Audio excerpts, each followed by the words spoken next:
حرائق، كوارث أو بيئة عالمية، فيضانات، دمار، انهيار اقتصادي، كلها عم بتعاني منها البشرية. ولكن بالجزائر وتحديداً بالمسيلة وجدت شاب جزائري قام باختراعات مذهلة رح تنقذ العالم بأسره. مين هالشاب وشو قصته وكيف رح تساعد ابتكاراته بإيجاد الحلول النهائية؟ معكم صهيب سلطاني، خريج جامعة المسيلة، كلية التكنولوجيا بالجزائر. أحمل في طياتي 10 مشاريع علمية، وستكتشفون قصتي مع ريم خليل في هذا الفيديو. صهيب شاب جزائري تربى وترعرع على حب الاكتشاف. من صغره كان يتمتع بذكاء مبهر لفت جميع من حوله.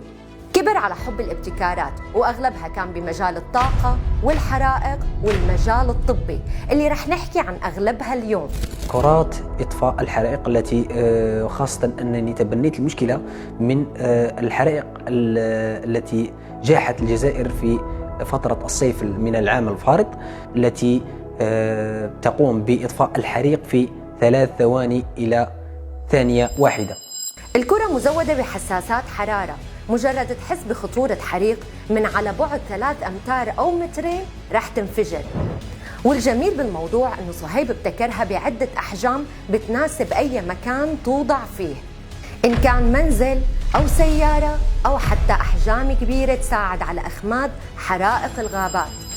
مبتكرنا صهيب ما وقف عند هون، قام بابتكار مهم جدا يخدم المجال الطبي. ومن بين هذه المشاريع والتي تعتبر المشاريع الأولى التي هي مودعة لدى المعهد الوطني للملكية الفكرية، هو جهاز مزدوج لمكثف الأكسجين وجهاز للتنفس الاصطناعي. تم إنشاؤه وابتكاره في أزمة كورونا العام الفارط. اللي بيميز هالابتكار في خاصية فلترة بيشتغل على طريقتين، الأولى سحب هواء الغرفة ويحوله لأكسجين نقي بيدخل عبر الرئتين مباشرة، والثانية عن طريق وضع الماء بداخله واستخلاص الأكسجين من الماء وبالتالي دفعه بقوة إلى الرئتين بالحالات الطارئة. مو بس هيك، الابتكار التالي رح يذهلكم أكثر. الممهلات الطاقوية التي توضع على الطرقات بحيث توليد الكهرباء من مرور حركة السيارات على الممهل الذكي.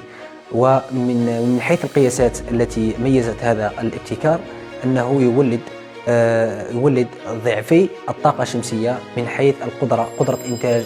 ومثل ما بتعرفوا أنه في العديد من بلدان العالم تفتقر وبشدة للكهرباء بسبب قلة الموارد حتى بالإنتاج المحلي، لكن مبتكرنا صهيب قدر يبتكر مشروع رح يحل هالمشكلة وتحديداً بالطاقة الكهرومائية.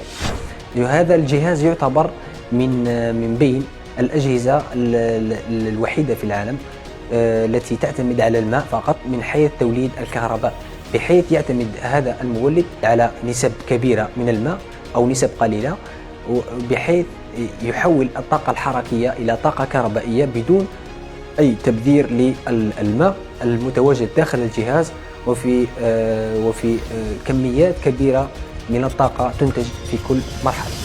الطاقة النظيفة دائما بتعتمد على قوة الدفع والحركة لتنتج الكهرباء بدون أي ضرر أو إسراف، لكن أنه يعطي هذا المشروع 3 أضعاف إنتاج الطاقة الشمسية للكهرباء وبتكلفة أقل بكتير منها، هنا الإبداع بالابتكار والإنجاز.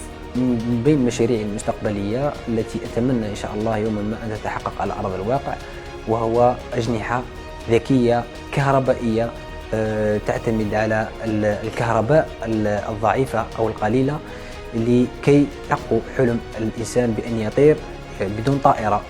بهالإنجازات والابتكارات العظيمة من المبتكر الجزائري صهيب سلطاني أثبت لنا أن الشباب العربي لديهم طاقات وأفكار جبارة ممكن تغير من حال الكون من الأسوأ إلى أفضل حال في سبيل حماية البشرية.